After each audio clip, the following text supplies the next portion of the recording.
ದೃಶ್ಯದಲ್ಲಿ ಗಮನಿಸ್ತಾ ಇದ್ದೀರಾ, ಅಲ್ಲಿ ಸಾಕಷ್ಟು ಜನ ತೆರಳ್ತಾ ಇದ್ರು. ಆ ಸಂದರ್ಭದಲ್ಲಿ ಆ ಯುವಕ ಅದೇನು ಮಾಡಿದಾರೋ ಗೊತ್ತಿಲ್ಲ, ಕಬ್ಬನ್ ಪಾರ್ಕ್ ACP ಬಾಲಕೃಷ್ಣ ಅವರು ಒಬ್ಬ ಯುವಕನಿಗೆ ಕಪಾಳ ಮೋಕ್ಷ ಮಾಡಿದ್ದಾರೆ. ಆದರೆ ಬಾಲಕೃಷ್ಣ ಸರ್ ಆತನಿಗೆ ಸುಮ್ಮನೆ ಕಪಾಳ ಮೋಕ್ಷ ಮಾಡಿರಲಿಕ್ಕಿಲ್ಲ. ಯಾಕಂದರೆ ಅಲ್ಲಿ ಅಂತಹ ಸಾಕಷ್ಟು ಘಟನೆಗಳು ಕೂಡ ಆಗ್ತಾ ಇರುತ್ತೆ. ಅಸಭ್ಯ ವರ್ತನೆ ತೋರಿರೋದಾಗಿರಬಹುದು, ಅನುಚಿತವಾಗಿ ವರ್ತಿಸಿರೋದಾಗಿರಬಹುದು, ಅಥವಾ ಯಾರಿಗಾದ್ರೂ ನಿಂದಿಸಿರೋದಾಗಿರಬಹುದು, ಅಥವಾ ಕಿಡಿಗೇಡಿತನ ಆಗಿರಬಹುದು, ಕೂಗಿರೋದಾಗಿರಬಹುದು, ಆ ಅಟ್ಮಾಸ್ಫಿಯರ್ನ ಸ್ಪಾಯ್ಲ್ ಮಾಡುವಂತಹ ಕೆಲಸಕ್ಕೂ ಕೂಡ ಮುಂದಾಗಿರಬಹುದು.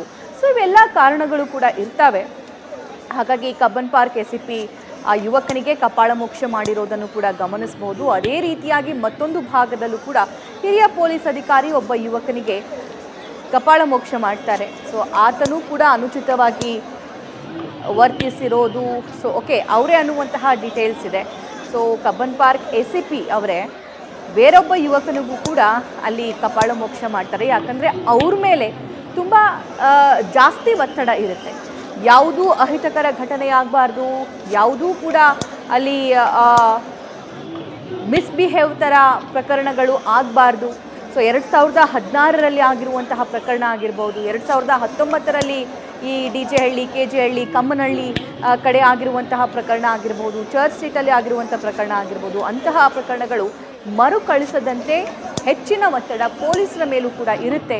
ಆದಷ್ಟು ಅವರು ಆ ಸಿಚುವೇಶನ್ನ ಅಥವಾ ಅಲ್ಲಿರುವಂಥ ಕ್ರೌಡ್ನ ಕಂಟ್ರೋಲ್ ಮಾಡುವಂತಹ ಕೆಲಸಕ್ಕೆ ಮುಂದಾಗ್ತಾರೆ. ಆದರೆ ಯಾವಾಗ ಅದು ಹದ್ದು ಮೀರಿ ಹೋಗುತ್ತೋ, ಯಾವಾಗ ಅದು ಕಂಟ್ರೋಲ್ ಆಗೋದಕ್ಕೆ ಸಾಧ್ಯವಾಗ್ತಿಲ್ಲ ಅನ್ನುವಂಥ ಸಿಚುವೇಶನ್ ಕ್ರಿಯೇಟ್ ಆಗುತ್ತೋ, ಅಥವಾ ಯಾವುದೋ ಒಬ್ಬ ವ್ಯಕ್ತಿ ಪದೇ ಪದೇ ಆ ಮಿಸ್ಟೇಕ್ಸನ್ನು ಮಾಡ್ತಾನೆ ಇರ್ತಾನೋ, ಸೊ ಅಂಥವರ ವಿರುದ್ಧ ಈ ರೀತಿಯಾಗಿ ಕ್ರಮಗಳು ಕೂಡ ಆಗುತ್ತೆ.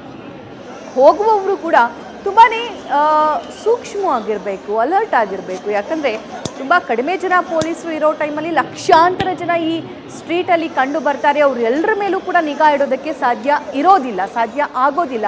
ಸೊ ಹಾಗಾಗಿ ಹೋಗುವವರು ಕೂಡ ತುಂಬಾ ಎಚ್ಚರಿಕೆಯನ್ನು ವಹಿಸಬೇಕಾಗುತ್ತೆ.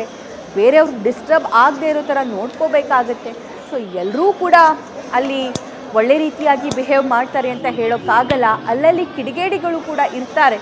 ಸೊ ಅಂತಹ ಸಂದರ್ಭದಲ್ಲಿ ಯಾರೆಲ್ಲ ಯುವತಿಯರ ಜೊತೆ ಅವ್ರನ್ನ ಕರ್ಕೊಂಡು ಹೊರಗಡೆ ಹೋಗಿರ್ತಾರಲ್ಲ, ಅವರ ಫ್ರೆಂಡ್ಸ್ ಆಗಿರಬಹುದು ಅಥವಾ ಫ್ಯಾಮಿಲಿ ಮೆಂಬರ್ಸ್ ಆಗಿರ್ಬೋದು, ಅವರು ಕೂಡ ಸಾಕಷ್ಟು ಅಲರ್ಟ್ ಆಗಿರಬೇಕಾಗುತ್ತೆ.